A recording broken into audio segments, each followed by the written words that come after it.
How are we doing today, guys? Welcome back to another episode with DiamondTrail Ranch. If you've been watching the news or honestly just living in 2026, you know things are getting a little bit unpredictable. It's getting a little wild. Groceries are kind of expensive now. Eggs are fluctuating. Weather's wild. Policies are changing. Next week, actually, Tuesday, it's going to be in the 30s again. It was 90 degrees yesterday, so the weather's all over the place. You know what's not changing, though, during all of this at the end of the day? Chickens are still laying eggs. Guys, we're getting tons and tons of eggs every day, duck and chicken. Today, I want to talk about raising resilient chickens here in Florida, not just for eggs, but for preparedness, food security, and long-term stability for you and your whole family. Because if the future is uncertain, your breakfast doesn't have to be, lunch or dinner for that matter, because eggs are so nutritious for you, and you can have them right there in your backyard, guys. It doesn't take much. So what do I mean, though, when I say resilient chickens? I don't mean fancy rare breeds or show birds, okay? I mean birds that are handling that Florida heat, that USDA Zone 10A, folks. That is hot, okay? And it freezes here. It does freeze, so we get some extremes. We get both extremes. You know, you want birds that can survive that humidity. The humidity is real here in Central Florida. If you live in Zone 9s or 10, you know what I'm talking about. They're gonna lay consistently. They're gonna resist those common diseases. They're gonna forage well. They're gonna make that fantastic compost you're looking for in your gardens, okay? They're gonna forage extremely well for you. They're gonna recover from those stresses, the stressors that you deal with on your property. They're gonna keep laying through those seasonal changes. Resilience means your flock doesn't collapse the second something goes wrong, okay? And here in 10A, guys, that matters more than we could possibly understand, because Florida is just a different game altogether. It's not Iowa, it's not Tennessee, it's not the Midwest. But if you're in those areas, go ahead and check in and let me know, because down here we're dealing with that 95 degree with humidity, you know? The feel like temps of 115, tropical storms, hurricanes, sudden cold snaps, the freezes we had a couple weeks ago, that mosquito pressure, predator pressure year round, that mold, those mites, those parasites. If your birds can't handle that, egg production is going to drop quickly. Shade is not optional here, okay? Airflow is not optional. Electrolytes are not optional in the summer. In Florida, resilience starts with shade trees or shaded coops. We have free-range chickens, okay? Open ventilation is key. Clean water daily. Guys, we are hitting those water buckets daily out here. We have kiddie pools as well. There's all kinds of things you can use for water to make sure you're keeping it clean, though. Balanced feed with protein support.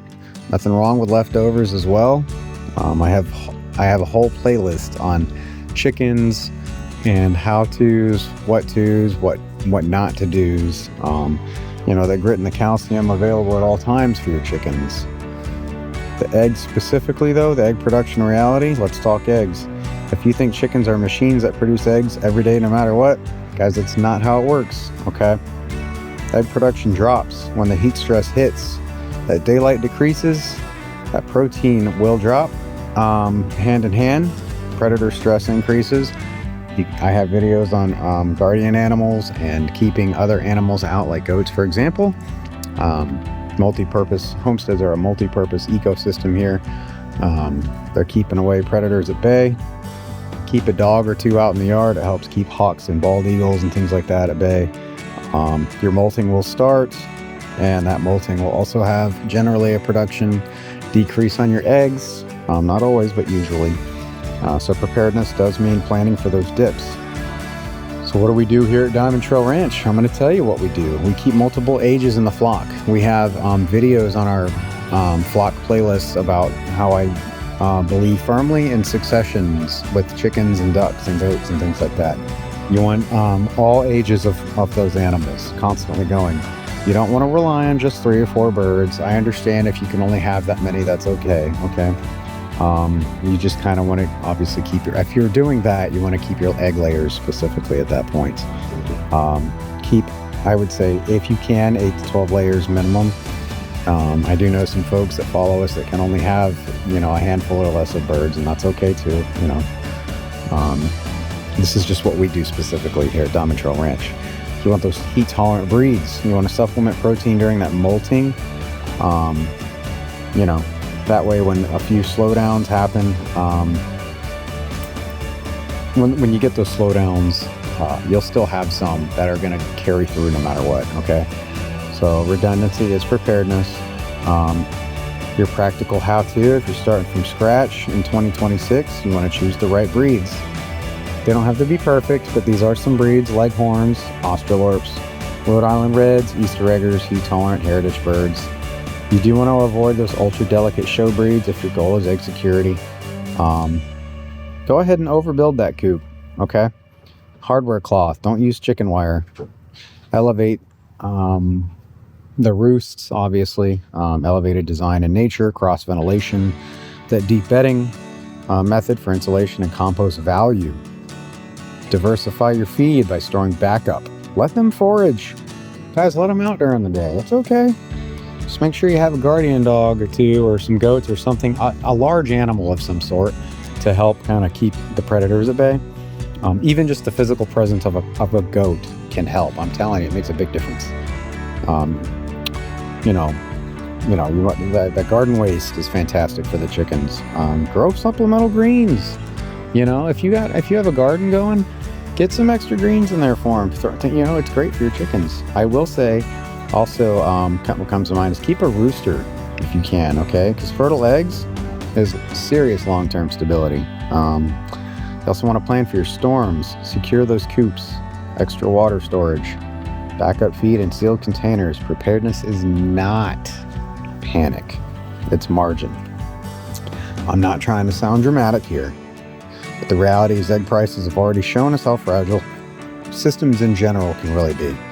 And whether things, start to get unpredictable, or whether it's weather, regulations, inflation, supply chains, people are going to be the calmest, right?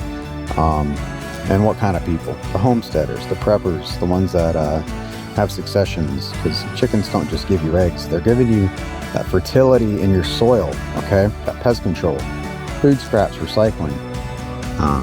Keeps some things you might want at bay, like palmetto bugs. If you have a lot of leaves, you know what I'm talking about. Meat potential in your chickens. Guys, you got a whole barter system with those eggs. I have videos on that too. Stability. That Dixie girl, there's Dixie goat. They give you the overall resilience. Honestly, they give you that peace too, okay? Walking out in the morning and knowing no matter what happens, you're okay. You'll be all right. What's some common issues though? Problem: if your chicken stops laying, I would say increase your protein, 18-20%. Check their heat stress, check their daylight hours. If your chickens have soft shells, free choice oyster shell can help reduce the treats. I recommend that.